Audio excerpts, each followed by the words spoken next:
ডিব্ৰুগড় কেন্দ্ৰীয় কাৰাগাৰত মৃত্যু হোৱা লেঙেৰী ২ নং গন্ধিয়া পুৰাণী গাঁৱৰ শৈলজা বৰগোহাঁই বাসগৃহত আজিও শোকাকুল পৰিৱেশ। শোকাকুল পৰিৱেশৰ মাজতে অনুষ্ঠিত হয় তিলনী সকাম। শুক্ৰবাৰে নিশা শেষকৃত্য কৰাৰ পিছত আজি তিলনী সকাম কৰা হয়। ঘটনাক কেন্দ্ৰ কৰি ভকতসকলৰ মাজতো তীব্ৰ প্ৰতিক্ৰিয়াৰ সৃষ্টি হৈছে। শুক্ৰবাৰে মৃতদেহ মৰণোত্তৰ পৰীক্ষাৰ পিছতে মৃতদেহৰ লগত লৈ বামুণবাৰী আৰক্ষী চকীত প্ৰতিবাদ সাব্যস্ত কৰিছিল গাঁওবাসীয়ে। উল্লেখ্য যে মঙলবাৰে শৈলজা বৰগোহাঁই নামৰ যুৱকজনক গ্ৰেপ্তাৰ কৰিছিল বামুণবাৰী আৰক্ষীয়ে। পত্নীয়ে দিয়া এক গোচৰৰ ভিত্তিত বামুণবাৰী আৰক্ষীয়ে নিশা গ্ৰেপ্তাৰ কৰিছিল আৰু দিনৰ ভাগত জেললৈ প্ৰেৰণ কৰিছিল।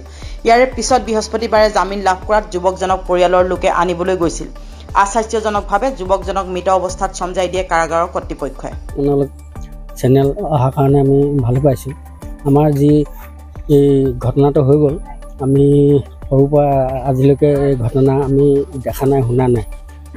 কিন্তু এতিয়া আমাৰ যি ঘটনা হৈ গ'ল, এই ল'ৰা ছোৱালী দুটি থাকি গ'ল। এই ল'ৰা ছোৱালী দুটিক তেওঁ সেই দেউতাকে ভৰণ পোষণ দি আছিলে। এতিয়া সিহঁতি নিথৰুৱা হৈ গ'ল।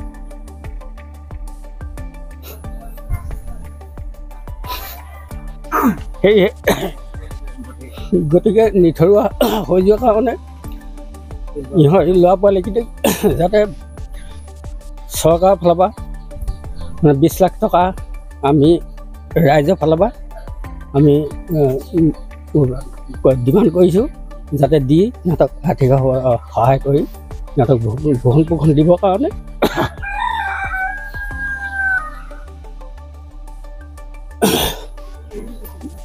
এই আৰু বৰ বেছি বহলাই নকওঁ।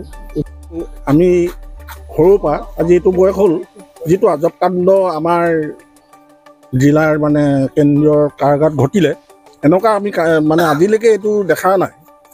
নিথৰুৱা সেই অদগন পোৱালি দুটিক থৈ বাপেকৰ মানে জেল কাৰাগাৰত যে মৃত্যুবৰণ কৰিব লগা হ'ল, এইটো কাৰণে আমি খুব দুখ পাইছোঁ।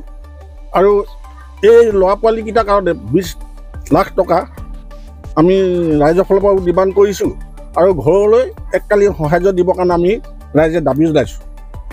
আৰু এনেকুৱা কাণ্ড যাতে ভৱিষ্যতলৈ নহওক, বা প্ৰশাসনেও এই বিষয়ে অলপ চিন্তা কৰিব লাগিছিল। এজন কৈদী জেলৰ ভিতৰত মৃত্যু হৈছে, নিশ্চয় প্ৰশাসনৰ তদন্ত থকাটো উচিত। কিন্তু প্ৰশাসনৰ এনে কাণ্ডক আমি ৰাইজে গৰিহণা দিছোঁ। বহুত ধন্যবাদ দিছোঁ। আৰু কথাটো হ'ল কি, এই ঘটনাটোৰ কথাটো আপোনালোকে গোটেইখিনি গম পাই আছে। আমাৰ কথা হ'ল কি, বৰ বেছি কথা নকওঁ আৰু, কথা হ'ল আমাক ন্যায় লাগে। আৰু এই ল'ৰা পোৱালিকেইটাকে যেনে হস্তান্তৰ আপোনালোকে আপোনাৰ ফালৰ পৰা দিব পাৰে। আৰু এই যে মেডিকেলৰ যিটো ৰিপৰ্ট যাতে সোনকালে আপোনালোকে আনি আমাক মানে দিব পাৰে, এইটো কাৰণে আপোনাক ধন্যবাদ। কৃষ্ণ কৃষ্ণ।